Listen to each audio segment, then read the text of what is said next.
Hello বন্ধুরা, কেমন আছো তোমরা সবাই? আশা করি অনেক অনেক ভালোই আছো। আর তোমাদের ভালোবাসায় আমিও অনেক ভালো আছি, কারণ তোমরা আমাকে যে পরিমাণে ভালোবাসা দিয়েছ এবং সাপোর্ট দিয়েছ তা আমি কোনোদিন ভুলতে পারব না।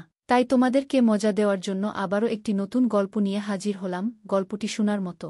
আশা করি ভালো লাগবে। আমার নাম রমেশ। একজন মহিলার শরীর নিয়ে খেলা করা আমার পক্ষে কঠিন কাজ ছিল না, কিন্তু ভাগ্যের কারণে আমি অনেক অন্যায় করেও অনেক সুবিধা পেয়েছি। আমার স্ত্রী খুব বুদ্ধিমতী ও সংস্কৃতিমনা ছিলেন এবং আমায় অনেক ভালোবাসতেন। তিনি ধনী পরিবারের হলেও আমি মধ্যবিত্ত পরিবারের সদস্য। আমি দেখতে বেশ স্মার্ট ছিলাম এবং ৩-৫ বছর বয়সে আমাকে আরও কম বয়সী দেখাত। নিজেকে অনেক সম্মান দিয়েছিলাম এবং ফিট থাকতাম। আমি একটি প্রাইভেট স্কুলের প্রিন্সিপাল ছিলাম, যেখানে ছেলে মেয়ে উভয়ের জন্য পড়াশোনার ব্যবস্থা ছিল। স্কুলটি হাই স্কুল পর্যন্ত পড়াতো এবং আমাদের শহরের মেয়েরা অনেক দূরদূরান্ত থেকে আমাদের স্কুলে পড়তে আসত, কারণ এটি আগে আমার শ্বশুরবাড়ির ছিল এবং বেশ পুরনো ছিল। আমি ১-৫ বছর বয়স থেকেই খুব রঙিন প্রকৃতির ছিলাম এবং ২-০ বছর বয়সে আমার বিয়ে হয়। সেই সময়ও আমি স্কুলের শিক্ষকদের সহ্য করতে পারিনি। একদিন এক সুন্দরী মহিলা এসে বললেন, স্যার, আমি গরিব, আমার ছেলেকে আপনার স্কুলে ভর্তি করে দিন। রমেশ বুদ্ধিমান মানুষ ছিলেন এবং তিনি একদিন এক মহিলার সঙ্গে দেখা করেন যিনি তার ছেলেকে শিক্ষিত করতে চেয়েছিলেন। মহিলাটি অনেক প্রত্যাশা নিয়ে তার কাছে এসেছিল।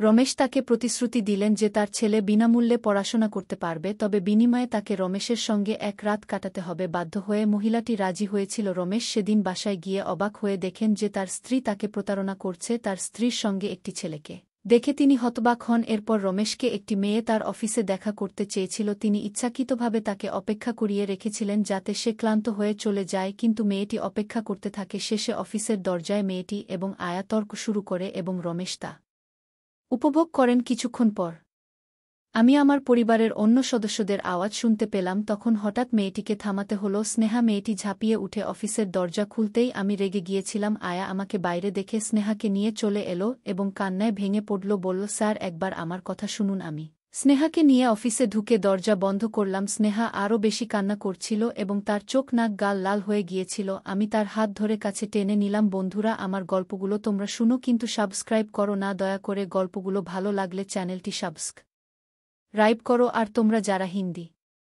ভয়েস এ গল্প শুনতে চাইছো তাদের জন্য এই ভিডিও ডেসক্রিপশন এই চ্যানেলের লিংক দেয়া আছে, দেখে আসতে পারো। সে আমাকে জড়িয়ে ধরে জোরে কাঁদতে লাগল। আমি নার্ভাস হয়ে পড়লাম, কারণ মেয়েদের কান্না একদমই সহ্য করতে পারতাম না। স্নেহার কান্না দেখে বিভ্রান্ত বোধ করছিলাম, তাই রাগান্বিত হয়ে বললাম, এই অহেতুক কান্না বন্ধ করো। তুমি কি আমার খ্যাতি নষ্ট করতে চাও? অসুস্থল চোখে স্নেহা আমার দিকে তাকিয়ে বলল, তুমি আমার কান্নাকে অপ্রয়োজনীয় ভাবছ। তুমি শুধু তোমার সম্মান নিয়ে চিন্তিত, কিন্তু আমার সম্মান নিয়ে তুমি আমাকে উপেক্ষা করছো। আমার মেসেজ আর কলের কোনো উত্তর দাওনি। গতকাল থেকে আমি তোমার সঙ্গে যোগাযোগ করার চেষ্টা করছি, কিন্তু তুমি কোনো সাড়া দাওনি। তুমি কি জানো, আমার বাবা মা যদি জানতে পারেন তাহলে কি হবে? তারা আমাকে বিয়ে করিয়ে দেবে। তুমি শুধু তোমার সম্মান নিয়ে চিন্তা করছো, কিন্তু আমার সম্মানের কোনো গুরুত্ব নেই। তোমার সম্মানের কথা ভেবে তুমি আমার কলের উত্তর দিতে পারতে। তোমার চিন্তা ছিল না যখন তুমি আমার সঙ্গে অন্যায় করেছিলে। এখন শুধু তোমার সুনাম নিয়ে চিন্তা করছো। আমি রেগে গিয়ে বললাম, তুমিও তো নিষ্পাপ নও। আমি যদি তোমাকে ব্যবহার করি, তুমিও কিছু পেয়েছ।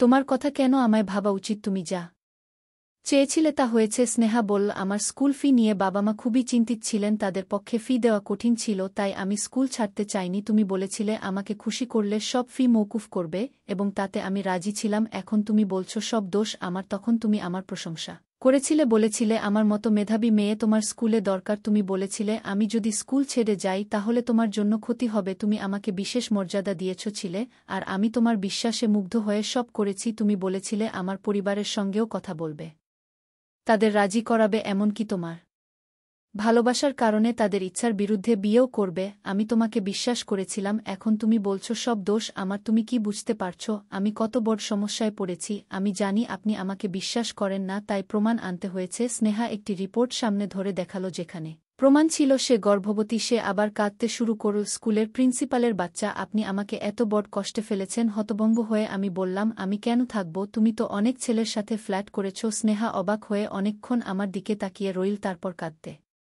কাঁদতে বলল, এই শিশুটি তোমারই। তুমি আমাকে প্রেমের জালে ফাঁসিয়েছিলে। আমি তো একজন কুমারী ছিলাম, আমি কখনো অন্য কারো সাথে সম্পর্ক করিনি। তুমি আমার কুমারিত্ব নিয়েছ আর এখন মিথ্যা অভিযোগ করছো। তোমার ফি দিতে না পারার কারণেই বাধ্য হয়েছিলাম, কিন্তু তুমি আমাকে মিথ্যা অভিযোগ দিয়ে দমানোর চেষ্টা করছো। আমি তোমাকে আদালতে টেনে নিয়ে যাব, তুমি নারীর শক্তিকে অবমূল্যায়ন করছ। আমি এখনও ছোট হলেও মেয়েদের উপর যে অত্যাচার করা হচ্ছে তা ভালোভাবেই জানি। আমার চরিত্র নিয়ে প্রশ্ন উঠেছে, কিন্তু আমি এই কলঙ্ক মুছে ফেলব। সন্তানের জন্য জন্মের পর ডিএনএ টেস্ট করাব, তারপর আদালত ঠিক করবে কে তার বাবা। আমি ছিল যেখানে আমি আরাম করতাম। আমি যখনই শুতে যেতাম পাশে কোনো না কোনো শিক্ষক বা ছাত্র উপস্থিত থাকত। কেউ কেউ আমার অশ্লীলতায় যোগ দিত, কিছু শিক্ষককে কথার জালে ফাঁসাতাম, কিছু নিষ্পাপ মেয়ে বাধ্য হয়ে আমার ঘরের সৌন্দর্য বাড়াত, কিছু প্রতারিত হতো ভেবে যে আমি বিয়ে করব।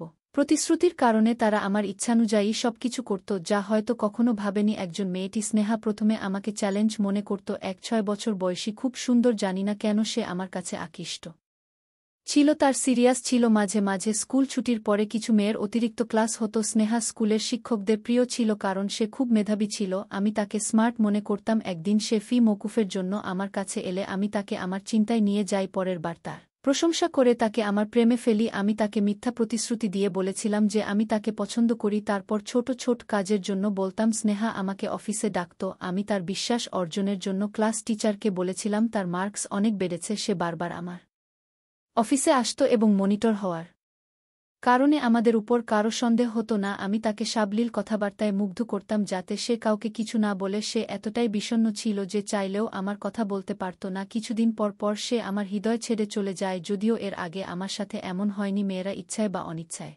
এলে আমি এত সহজে আমার হৃদয় থেকে বের হব না। রমেশ প্রায়ই মেয়েদের তার রুমে ডেকে এনে তাদের সাথে তার লালসা মেটাত এবং মুখ বন্ধ রাখার জন্য টাকা দিত। এতে মেয়েরা খুশি মনে আসত। কিন্তু স্নেহা ছিল আলাদা। সে স্পষ্ট করে বলেছিল যে আমাকে বিয়ে করবে। যদিও আমি বিয়ের চিন্তা থেকে পালাতাম। আমার স্ত্রী ভাবনা ছিল সোনার পাখি, যিনি আমাকে স্কুলের অধ্যক্ষ বানিয়েছিলেন। ভাবনাকে ডিভোর্স দিলে আমি স্বাধীন জীবনযাপন করতে পারতাম, কিন্তু আমার যমজ কন্যার জন্মের পর আমি তাকে মেয়েদের দেখাশোনার জন্য রেখে দিয়েছিলাম এবং স্কুলের সব ব্যবস্থাপনা দেখতাম। যমজ সন্তানদের লালনপালন তার জন্য কঠিন ছিল এবং স্কুলেও মনোযোগ দিলে সমস্যা হতো। কিন্তু স্নেহার ব্যাপারটা আমার জন্য সমস্যা হয়ে দাঁড়িয়েছিল। আমার বুদ্ধিমত্তা দিয়ে আমি সব সমস্যার সমাধান করতাম, তাই স্নেহার ব্যাপারটাও সমাধান করতে চেয়েছিলাম। আমি স্নেহাকে বললাম, স্নেহা, আমি তোমাকে বিয়ে করতে পারছি না। তুমি আমাকে, স্কুলকে এবং টাকাকে অপমান করে কিছুই পাবে না। সবকিছু আমার স্ত্রীর নামে আছে। আমরা গোপনে কোর্ট ম্যারেজ করতে পারি, না হলে তুমি এমন একজনের সাথে থাকতে চাও যার পকেটে 1 টাকাও নেই। স্নেহা আমার সামনে সোফায় বসো। আমি বললাম, আমি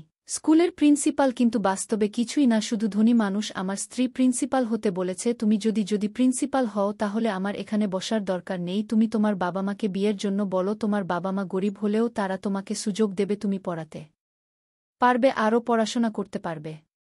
যদিও তোমার বাবা মা গ্রামের মানুষ, তোমার বাবা মা তোমাকে তাড়াতাড়ি বিয়ে দিতে চাইলে তাদের ইচ্ছা অনুযায়ী বিয়ে করো। বিয়ের পর সুখী হবে এবং এই সমস্যা থেকে মুক্তি পাবে। আমি তোমাকে একজন ভালো গাইনোকোলজিস্ট এর কাছে নিয়ে যাব, তুমি গর্ভপাত করাতে পারো। সে কিছুক্ষণ চুপ করে রইল, তারপর বলল, আমি স্বাধীন হতে চাই। গ্রামের রিলেশন এসেছে, ওখানে বিয়ে করব, এটা আমার জন্য ভালো হবে। আমি প্র্যাকটিক্যাল হয়ে ভাবলাম, আমার হাতে স্কুল থেকে কোনো আয় নেই, তাকে সুন্দর জীবন দিতে পারব না। তাই তার বোঝাপড়া দেখে তাকে সাহায্য করতে রাজি হলাম।